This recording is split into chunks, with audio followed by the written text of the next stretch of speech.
મેળા ખાતે અંબાજીમાં ચાલતા ભાદરવી પૂનમના મેળાનો આજે ચોથો દિવસ છે અને 3 દિવસમાં 9.88 લાખ શ્રદ્ધાળુઓએ મા અંબાના દર્શનનો લાભ લીધો છે। ગઈકાલે અંબાજીમાં ત્રીજા દિવસે 4.82 લાખ શ્રદ્ધાળુઓએ માતાજીના દર્શન કર્યા હતા અને ગઈકાલે મંદિર પૂરું કુલ 699 ધ્વજાઓ ચડી હતી। ત્યારે ગઈકાલે અન્ય ક્ષેત્રમાં 85,000 લોકોએ નિઃશુલ્ક ભોજનનો લાભ લીધો હતો, જ્યારે મોહનથાળ પ્રસાદના 3.50 લાખ પેકેટનું વેચાણ થયું હતું। 18મી સુધી ચાલનારા મેળામાં હાલ પણ મોટી સંખ્યામાં પદયાત્રીઓ અંબાજી જઈ રહ્યા છે। યાત્રાધામ અંબાજીમાં ભાદરવી પૂનમનો મેળો ચાલી રહ્યો છે। લાખો શ્રદ્ધાળુઓ મા અંબાના દર્શન કરવા આવી રહ્યા છે, ત્યારે શ્રદ્ધાળુઓ દર્શન કર્યા બાદ મોહનથાળનો પ્રસાદ લેવાનું ભૂલતા નથી। કોઈ મોહનથાળનો પ્રસાદ લીધા વગર જાય તો યાત્રા અધૂરી રહે તેવું લોકો માને છે, જેના કારણે પ્રસાદ કેન્દ્ર પર લાંબી લાઈનો લાગી। મંદિર દેવસ્થાન ટ્રસ્ટ દ્વારા 16 ઉપરાંત મોહનથાળના પ્રસાદ વિતરણ માટેના સેન્ટર ઊભા કરવામાં આવી રહ્યા છે। અંબાજી મંદિર દ્વારા ચીકીના પ્રસાદ વેચાણ માટે પણ વ્યવસ્થા કરવામાં આવી છે, પરંતુ ચીકીના પ્રસાદનું વેચાણ નહિવત હોવાથી ચીકીના વેચાણ માટે માત્ર 2 સ્ટોલ જ કરવામાં આવ્યા છે। મોહનથાળ પ્રસાદ કેન્દ્ર પર લાંબી લાઈનો જોવા મળી હતી, ત્યારે ચીકીના વેચાણ કેન્દ્ર પર ગણ્યા ગાંઠિયા યાત્રિકો ચીકીના પ્રસાદ લેતા નજરે પડ્યા હતા। 80 થી 85% મોહનથાળના કેન્દ્ર ધમધમી રહ્યા છે। 120 પેકેટ લીધેલા છે। અમે દરેક ગામની અંદર અમે બધાને આપીએ છીએ, બધા મંગાવે છે એટલે બધાને માટે લઈ જઈએ છીએ। ચીકીનો પ્રસાદ તો ઓછો મંગાવે છે, વધારે પડતો મોહનથાળનો પ્રસાદ મંગાવે છે। મેં 6 પેકેટ લીધા છે ચીક્કીના, ચીક્કી પ્રસાદીના 6 પેકેટ લીધા છે, મોહનથાળના પણ 6 પેકેટ લીધા છે। તો કાઉન્ટર અલગ હતું ને એટલે લોકોનો અહીંયા ભીડ ઓછી છે, બાકી જો કાઉન્ટર જોડે જોડે હોત ને તો સરખી માત્રામાં વેચાતા। અંબાજીમાં ભાદરવી પૂનમના મેળાને લઈને ચુસ્ત બંદોબસ્ત ગોઠવી દેવામાં આવ્યો છે, ત્યારે ભુજ રેન્જના આઈજી ચિરા કોરડિયાએ અંબાજી મેળામાં ગોઠવેલા બંદોબસ્તની સમીક્ષા કરી। તેમના જન્મદિવસ નિમિત્તે ધ્વજારોહણ કરી માતાજીના આશીર્વાદ મેળવ્યા હતા। લાખો શ્રદ્ધાળુઓ ગુજરાત રાજ્યની અંદરથી બહારથી પણ ચાલતા દર્શને આવી રહ્યા છે। ઠેર ઠેર સેવા કેમ્પો લાગ્યા છે। પોલીસ પણ અત્યારે આ સેવાના કાર્યમાં, બંદોબસ્તના કાર્યમાં લાગેલી છે। ખૂબ ઉત્તમ કક્ષાનો બંદોબસ્ત ગોઠવવામાં આવેલો છે અને ભાદરવી પૂનમનો મેળો નિર્વિઘ્ને પૂરો થાય માં અંબાને પ્રાર્થના છે। અંબાજીના ભાદરવી પૂનમના મેળામાં મોટી સંખ્યામાં અવિરતપણે ભક્તો પગપાળા પહોંચી રહ્યા છે, ત્યારે પદયાત્રીઓ માટે મોબાઈલ ચાર્જિંગની સુવિધા માટે એક વિશેષ કેમ્પનું આયોજન યુવાનો દ્વારા કરાયું છે। ધાનેરાના હરિમિત્ર મંડળ દ્વારા પાલનપુર અંબાજી રોડ પર ચલોત્રા પાસે મોબાઈલ ચાર્જિંગનો કેમ્પ છેલ્લા 8 વર્ષથી ચલાવવામાં આવ્યો છે। આ કેમ્પમાં 25 કંપનીઓની અલગ અલગ પિન ધરાવતા ચાર્જરો લગાવવામાં આવ્યા છે। આ ચાર્જરોની 24 કલાક ભક્તો પોતાના મોબાઈલ ચાર્જ કરી શકે છે। મોબાઈલ ચાર્જરોની સાથે ભક્તોના મનોરંજન માટે ડીજે પણ વગાડવામાં આવી રહ્યું છે। વધુમાં આ કેમ્પમાં ભક્તો માટે નાસ્તાની, મેડિકલ સુવિધા સાથે આરામ કરવાની પણ વ્યવસ્થા કરાઈ છે।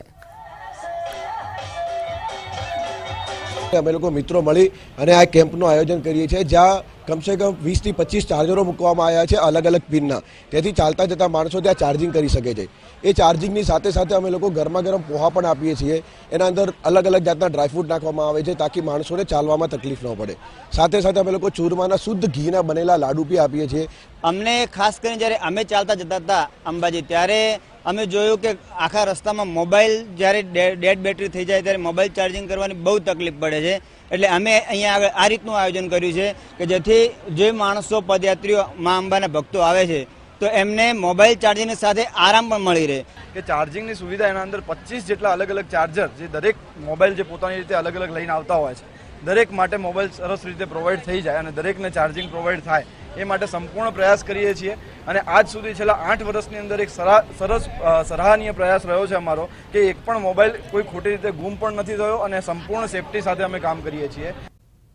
મહત્વના સમાચાર વરસાદ અંગે હવામાન વિભાગે આગાહી કરી છે। રાજ્યમાં 6 દિવસ હળવાથી મધ્યમ વરસાદની આગાહી કરવામાં આવી છે। રાજ્યના તમામ જિલ્લામાં હળવા વરસાદની આગાહી છે। 6 દિવસ રાજ્યમાં ભારે વરસાદની શક્યતા નહિવત છે। રાજ્યમાં સામાન્ય કરતાં 47% વધુ વરસાદ રહેશે।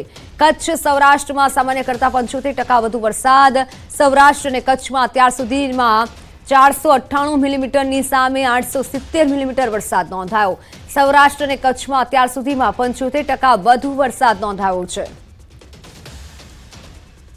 इसमें गुजरात स्टेट के सारे डिस्ट्रिक्ट कवर हैं, जिसमें लाइट टू मॉडरेट रेन का पूर्वानुमान है। और कच्छ के लिए डे 5, डे 6 और डे 7 में ड्राई वेदर प्रिवेल करेगा। ओवरऑल रेनफॉल रियलाइज की बात करेंगे तो Gujarat as a whole state 1 जून से लेकर आज तक जो रेनफॉल रिकॉर्ड हुआ है वो 969 मिलीमीटर रेनफॉल रिकॉर्ड हुआ है और नॉर्मल के हिसाब से 661 मिलीमीटर होना चाहिए। तो Gujarat as a whole state 1 जून से लेकर आज तक 47% रेनफॉल ज़्यादा हुआ है नॉर्मल के हिसाब से। गुजरात रीजन में 1100 मिलीमीटर रेनफॉल रिकॉर्ड हुआ है अब तक और 864 मिलीमीटर नॉर्मल के हिसाब से होना चाहिए। तो प्लस 27% नॉर्मल के हिसाब से गुजरात रीजन में रेनफॉल ज़्यादा हुआ है 1 जून से लेकर आज तक। सौराष्ट्र और कच्छ की बात करेंगे तो 870 मिलीमीटर रेनफॉल रिकॉर्ड हुआ है और नॉर्मल के हिसाब से 498 मिलीमीटर होना चाहिए। तो plus 75% Saurashtra Kutch region normal के हिसाब से ज़्यादा रेनफॉल हुआ है 1 जून से लेकर आज तक। સરદાર સરોવર નર્મદા ડેમની સપાટીમાં વધારો થયો છે। સિઝનમાં પ્રથમવાર નર્મદા ડેમ 137 મીટરને પાર। હાલ નર્મદા ડેમની સપાટી 137.4 મીટરે પહોંચી છે। નર્મદા ડેમની મહત્તમ સપાટી 138.68 મીટર છે। નર્મદા ડેમ મહત્તમ સપાટીમાં નર્મદા ડેમની મહત્તમ સપાટીમાં માત્ર હવે 1.64 મીટર જ બાકી છે। ફરી નર્મદાના 15 જેટલા દરવાજા 2.5 મીટર જેટલા ખોલાશે। તો વડોદરા ભરૂચ નર્મદાના 42 ગામોને એલર્ટ કરાયા છે। ઉપરવાસમાંથી પાણીની આવક વધી રહી છે। ઉપરવાસમાંથી 3,77,406 ક્યુસેક આવક નોંધાઈ છે। નર્મદા નદીમાં કુલ 3,46,496 ક્યુસેક પાણી છોડાઈ રહ્યું છે। આણંદના બોરસદમાં રાત્રે ધોધમાર વરસાદ વરસ્યો। ભારે પવન સાથે મેઘરાજાની જોરદાર એન્ટ્રી થઈ। સતત વરસાદથી ઘણા ભાગોમાં વરસાદી પાણી ભરાયા છે। રાત્રે મેઘરાજાની આણંદના બોરસદમાં મેઘસવારી આવી ચડી। લાંબા વિરામ બાદ બોરસદમાં પણ વરસાદ નોંધાયો છે। ઠંડા પવન સાથે વરસાદી વાતાવરણ જામ્યું હતું। ગુજરાતમાં ફરી એક વખત અમદાવાદ આફતના એંધાણ છે। મેઘરાજા ગુજરાતને ફરી એકવાર ધમરોળશે। ટીવી સ્ક્રીન પર એક સાથે 4 આગાહીકારોની સૌથી મોટી આગાહી। લગભગ 16-17 રાજ્યના ભિન્ન ભિન્ન ભાગો વરસાદ થવાની શક્યતા રહેશે।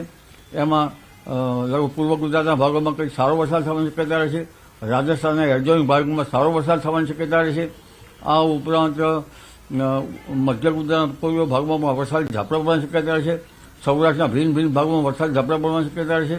દક્ષિણ ગુજરાતના ભાગોમાં હળવા ભારે વરસાદ ઝાપટા પડવાની શક્યતા રહેશે। 4 ઇંચ વરસાદ થાય રાજકોટ ભાવનગર અમરેલી વિસ્તારમાં મંડાણી વરસાદ થાય।